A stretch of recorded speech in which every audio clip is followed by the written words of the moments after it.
pecado está instalado dentro da igreja.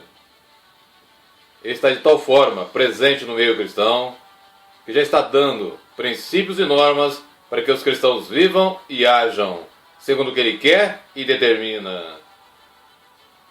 As igrejas cristãs atuais, em sua grande maioria, não só tolera os inúmeros pecados, seja de seus membros, líderes e pregadores, como também os incentiva para que vivam em iniquidades e transgressões para com a lei do verdadeiro e único Deus. Desta forma, o atual cristianismo, com as suas inúmeras igrejas apóstatas, está criando um abismo, uma barreira entre o cristianismo contemporâneo e Deus.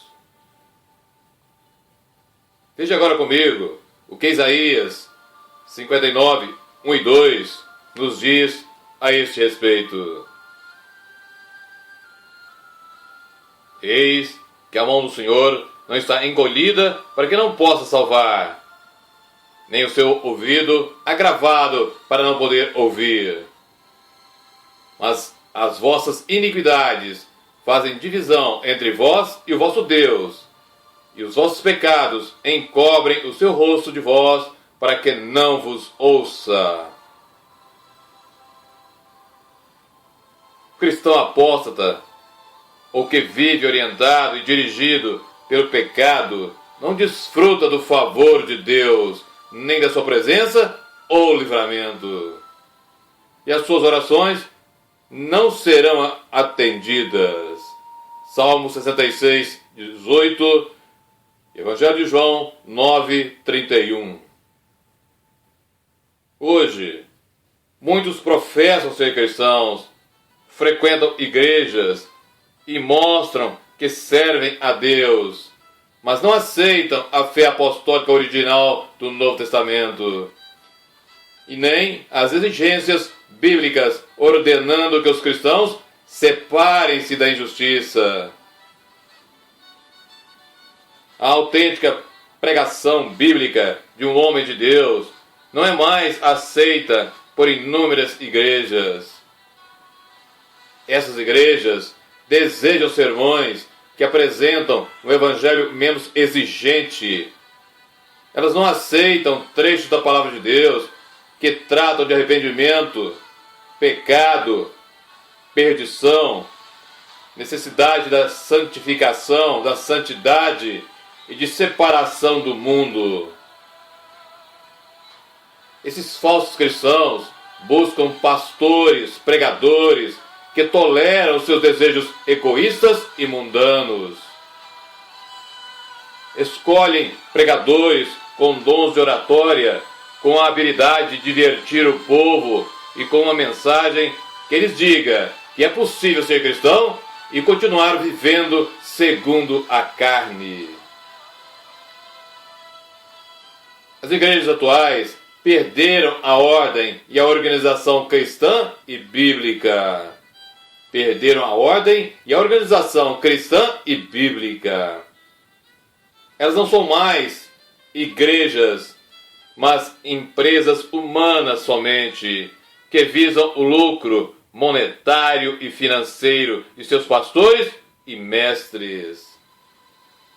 Para eles, o cristianismo virou um negócio altamente rentável, onde o poder, o lucro, a luxúria, o dinheiro e o sexo predominam e falam muito mais alto que a palavra de Deus e o santo evangelho de Cristo. Na verdade, esses falsos mestres comercializam o evangelho e a palavra de Deus, sendo peritos na avareza e em conseguir dinheiro dos cristãos para promoverem ainda mais os seus ministérios e modos luxuosos de vida. Esses falsos cristãos falam, ensinam e pregam o cristianismo do pecado, da iniquidade e do mundo, e não o que Jesus e os seus apóstolos viveram e ensinaram. E não o que Jesus e os seus apóstolos viveram e ensinaram. O conceito de separação do mal é fundamental para o relacionamento entre Deus e o seu povo, ou seja, entre Deus e os verdadeiros cristãos.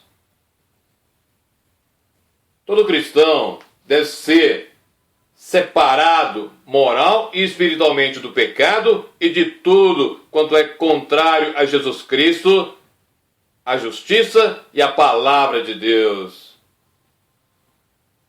Deve se aproximar de Deus em estreita e íntima comunhão com Ele, mediante a dedicação, a adoração e a meditação da palavra e tendo uma profunda vida de oração e jejum. No Antigo Testamento, a separação era uma exigência contínua de Deus para o seu povo. O povo de Deus deve ser santo, diferente e separado de todos os outros povos, a fim de pertencer exclusivamente a Deus. Uma razão principal porque Deus castigou o seu povo com desterro na Assíria e Babilônia foi seu obstinado apego à idolatria e ao modo pecador de vida dos povos vizinhos.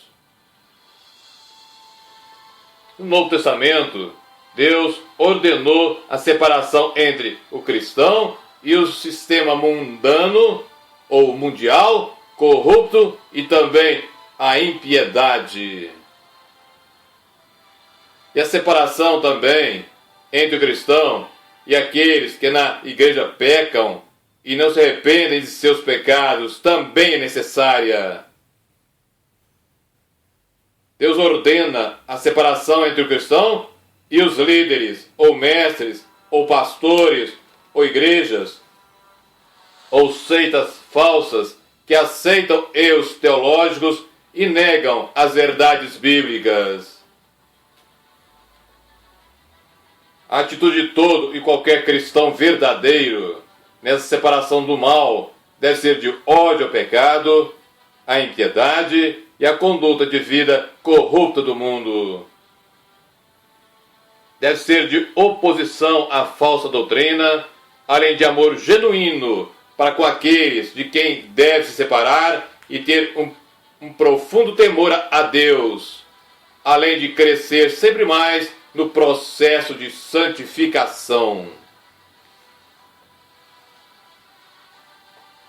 O propósito na separação do mal é que todos os cristãos, como povo de Deus, perseverem na salvação, perseverem na fé e na santidade. Que vivam inteiramente para Deus como seu Senhor e Pai, e que possam revelar ao mundo inteiro, ao mundo incrédulo, a verdade, as bênçãos e as advertências do sagrado Evangelho de Cristo.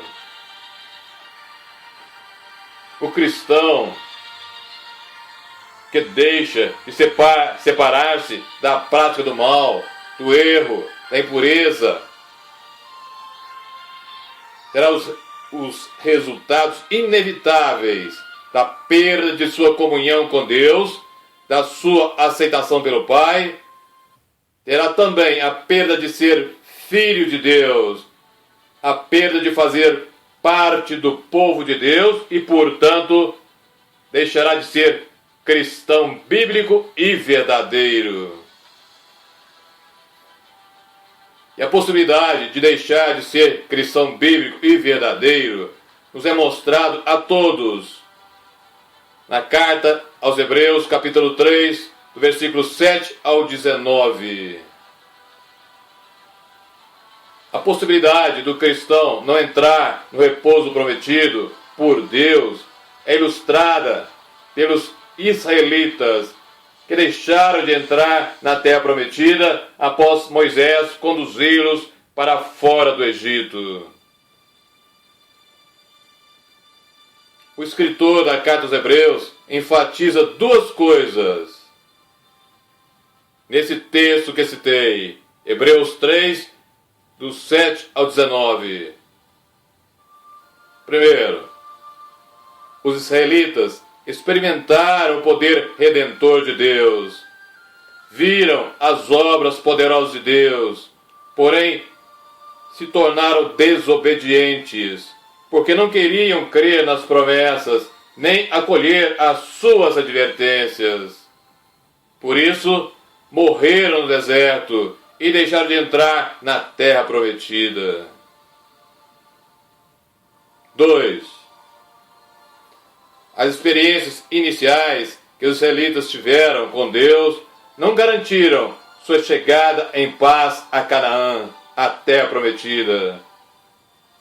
Ao deixarem de perseverar, desprezaram sua única fonte de segurança, ou seja, a graça, a misericórdia e a presença do Deus vivo. Deixar de perseverar na fé e na obediência a Jesus resulta em deixar de alcançar o céu.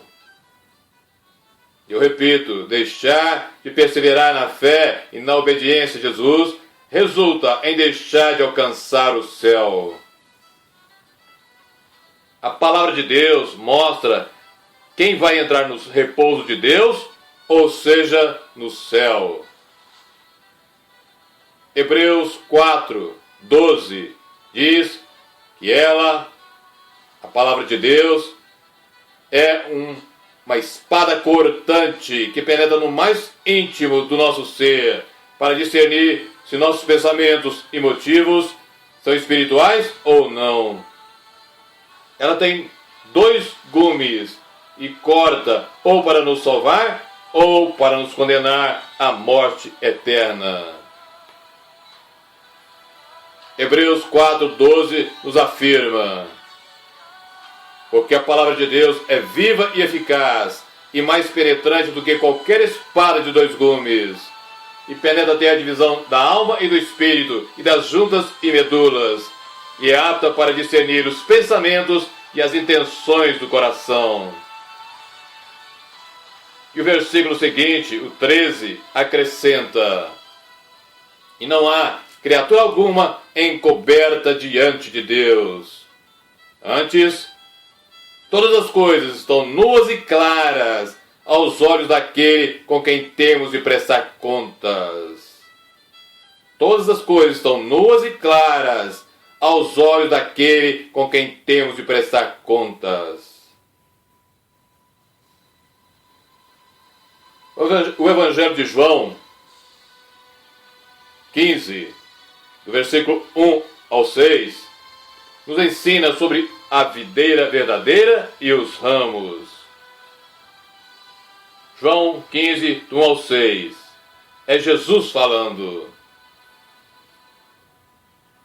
Eu sou a videira verdadeira, e meu Pai é o lavrador. Toda vara em mim que não dá fruto, atira, e limpa toda aquela que dá fruto, para que dê mais fruto. Vós já estáis limpos pela palavra que vos tenho falado. Estais em mim e eu em vós. Como a vara de si mesma não pode dar fruto se não estiver na videira, assim também vós, se não estiverdes em mim. Eu sou a videira, vós as varas. Quem está em mim e eu nele, este dá muito fruto, porque sem mim nada podereis fazer. Se alguém não estiver em mim, será lançado como a vara e secará. E os colhem e lançam no fogo e ardem. Nessa parábola, Jesus se descreve como a videira verdadeira e aqueles que se tornaram verdadeiros discípulos seus como ramos. Ao permanecerem ligados nele como a fonte da vida, frutificarão. Darão frutos. Deus é o lavrador que cuida dos ramos para que deem frutos. Jesus fala de duas espécies de varas, as infrutíferas e as frutíferas. As varas que cessam de dar fruto são as que já não têm em si a vida que provém da fé perseverante em Cristo e do amor a Ele. A essas varas o Pai tira, ou seja, Ele as separa da união vital com Cristo. Quando cessam de permanecer em Cristo, Deus passa a julgá-las e a rejeitá-las. As varas que dão fruto são os que têm vida em si, por causa da sua perseverante fé e amor para com Cristo. A essas varas o Pai limpa, poda, a fim de ficarem mais frutíferas. Isso quer dizer que Ele remove de suas vidas qualquer coisa que desvia ou impede o fluxo vital de Cristo. O fruto é o caráter cristão, como qualidades que no cristão glorifica a Deus, mediante a sua vida e testemunho. Quando uma pessoa realmente crê em Cristo, de maneira bíblica e verdadeira, e recebe o seu perdão, recebe a vida eterna e o poder de estar ou permanecer nele. E tendo este poder, o cristão precisa aceitar a sua responsabilidade quanto à salvação e permanecer em Cristo. Assim como a vara só tem vida enquanto a vida da videira flui na vara, o cristão tem a vida de Cristo somente enquanto esta vida flui nele pela sua permanência em Cristo. No original grego, a palavra aqui é meno, que significa continuar, permanecer. E as condições fundamentais mediante as quais o cristão permanece em Cristo são: 1. Conservar a palavra de Deus continuamente no coração e mente, tendo-a sempre como o guia de suas ações. 2. Cultivar o hábito da comunhão constante e profunda com Cristo. 3. Obedecer aos seus mandamentos e permanecer no seu amor e amá-lo uns aos outros. Permanecer no seu amor e amar uns aos outros. 5. Conservar a vida limpa mediante a palavra, resistindo a todo pecado e ao mesmo tempo se submetendo à orientação do Espírito Santo. Resistir a todo pecado e se submeter à orientação do Espírito Santo. A parábola da videira e das varas do Evangelho de João 15, do 1 ao 6, deixa claro que Cristo não admitia que uma vez na videira, sempre na videira. Pelo contrário, Jesus nesta parábola faz aos seus discípulos uma advertência séria, porém amorosa, mostrando que é possível um verdadeiro cristão abandonar a fé, deixar Jesus, não permanecer mais nele e, por fim, ser lançado no fogo eterno do inferno. Aqui nós temos o princípio fundamental que dirige o relacionamento salvífico entre Cristo e o cristão. Ou seja, ele nunca é um relacionamento estático, parado, baseado exclusivamente numa decisão ou experiência passada. Mas é um relacionamento diário, constante, profundo e progressivo, à medida que Cristo, ao habitar no verdadeiro cristão, compartilha com ele da vida de Deus. Sem nunca nos esquecer que sem ser uma nova criatura, sem novo nascimento, feito pelo poder do Espírito Santo, como nós lemos no Evangelho de João 3, do 1 ao 8, e na segunda carta aos Coríntios, capítulo 5, versículo 17, ninguém poderá ver o reino de Deus, ou seja, receber a vida eterna e a salvação através de Jesus Cristo.